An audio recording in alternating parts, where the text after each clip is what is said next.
इस आदमी को भरे बाजार में कुत्ते की मौत मारनी चाहिए, क्योंकि ये इंसान नहीं, एक जानवर है। ये एक सीरियल किलर है जो लोगों को सिर्फ मजे के लिए मारता है। हर रात ये दरिंदा सुनसान रास्तों पर घात लगाकर किसी भी आने जाने वाले को बेहद बेरहमी से मार देता है। यहाँ तक कि जब इसे अदालत में कटघरे में खड़ा किया गया, तब भी इसने कानून को कूड़े से ज्यादा कुछ नहीं समझा। लेकिन इस दुनिया में हर चीज का एक अंजाम होता है। इस बार इस कातिल ने गलती से एक ऐसे इंसान से पंगा ले लिया जो खुद मौत का दूसरा नाम है। वो कोई और नहीं बल्कि डोंग ली है, कोरिया की अंडरवर्ल्ड में जिसका नाम सुनते ही बड़े बड़े गैंग कांप उठते हैं। अब सवाल ये है, जब ये सीरियल किलर खुद मौत से टकराएगा तो उसे कितनी भारी कीमत चुकानी पड़ेगी। चलिए फिल्मेरा के साथ पूरी फिल्म देखते हैं। यकीन मानो फिल्म जबरदस्त और सुपर एंटरटेनिंग है।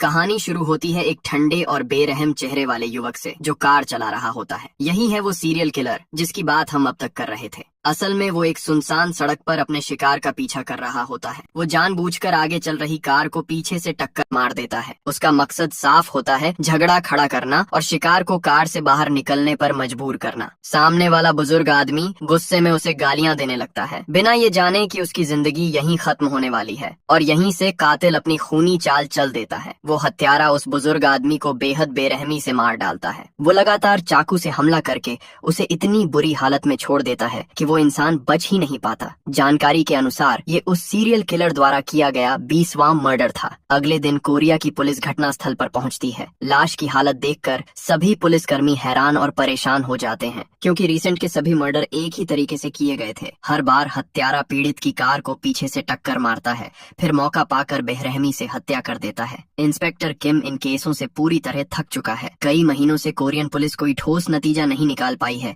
जबकि सीरियल किलर अब भी कानून की पकड़ से बाहर घूम रहा है। जांच के बाद किम अपने सीनियर्स को बताता है कि ये बिल्कुल साफ तौर पर एक सीरियल किलर है जो बिना किसी वजह के मर्डर कर रहा है। लेकिन उसके सीनियर अधिकारी उसकी बात को गलत बता देते हैं। वो कहते हैं कोरिया में कोई सीरियल किलर नहीं है, तुम लोग बस कल्पना कर रहे हो। उल्टा वो पुलिस टीम को नाकाम और बेकार बताकर डांट लगाते हैं और किम को इस केस की जांच से हटा दिया जाता है। उधर एक अलग ही हालात में हमारे डोंग ली अब पूरी तरह एक अंडरवर्ल्ड बॉस बन चुके हैं। डोंग ली की रोज की रूटीन में एक खास चीज शामिल है। वो हर सुबह बॉक्सिंग की प्रैक्टिस करता है, लेकिन जिस पंचिंग बैग पर वो मुक्के बरसाता है उसके अंदर रेत नहीं, बल्कि उसके गैंग का एक मेंबर होता है। जो भी उससे गद्दारी करता है उसे बहुत भारी कीमत चुकानी पड़ती है। आज के समय में डोंग ली की हैसियत अंडरवर्ल्ड के सबसे बड़े लीडरों में से एक की है। अकेले उसके हाथ में कई इलाके और बड़े बड़े धंधे हैं। एक दिन इलाकों के बंटवारे को लेकर एक मीटिंग होती है, लेकिन दूसरी गैंग का लीडर डोंग ली को हल्के में लेता है। जब डोंग ली का एक आदमी उसकी तरफ से बोलता है तो वो बदतमीज